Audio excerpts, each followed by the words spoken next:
السلام علیکم ورحمۃ اللہ وبرکاتہ۔ دارالفتاء والقضاء ضلع بارہمولکی کے پروگرام مسائل شرعیہ میں آج کا سوال ہے، سائل ہیں محمد معاذ صاحب کرناٹک انڈیا سے۔ سوال کرتے ہیں کہ نماز کی حالت میں آنکھ بند کرنا خشوع خضوع کے لیے کیسا ہے؟ کیا خشوع خضوع کے لیے ہم اپنی آنکھوں کو نماز کے درمیان بند کر سکتے ہیں یا نہیں؟ اس کی گنجائش ہے یا نہیں؟ وعلیکم السلام ورحمۃ اللہ وبرکاتہ۔ بسم اللہ الرحمن الرحیم، الجواب باللہ التوفیق۔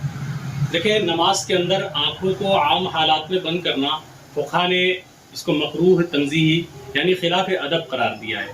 واضح رہے کہ نماز کے اندر قیام کی حالت میں سجدہ گاہ پر اور اسی طریقے سے رکوع میں قدموں پر اور اسی طریقے سے کیا کہتے ہیں قعدہ میں اپنے گود میں اور اسی طریقے سے دونوں سلام پھیرنے کے وقت اپنے کاندھوں پر دیکھنا اس کو مسنون قرار دیا ہے۔ جب آپ نماز کی حالت میں آنکھ بند کر لیں گے تو یہ جو مسنون ہے یہ عمل ترک ہو جائے گا۔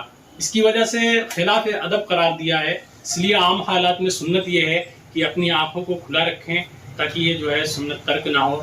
اور رہا مسئلہ خشوع اور خضوع اور یکسوئی پیدا کرنے کے لیے اور نماز کے اندر توجہ کے لیے اگر کوئی آنکھیں بند کر لے تو اس کی گنجائش ہے، لیکن اپنی آنکھوں کو کھلا رکھ کر کے نماز پڑھنا زیادہ بہتر ہے، جیسا کہ فتاوی دارالعلوم دیوبند اور دیگر کتب فقہ و فتاوی میں اس مسئلے کی صراحت موجود ہے، اور اس مسئلے کے دلائل آپ کو ڈسکرپشن میں مل جائیں گے، آپ وہاں اس کے متون اور جو عربی حوالہ جات ہیں اس کو پڑھ سکتے ہیں۔ السلام علیکم ورحمۃ اللہ وبرکاتہ۔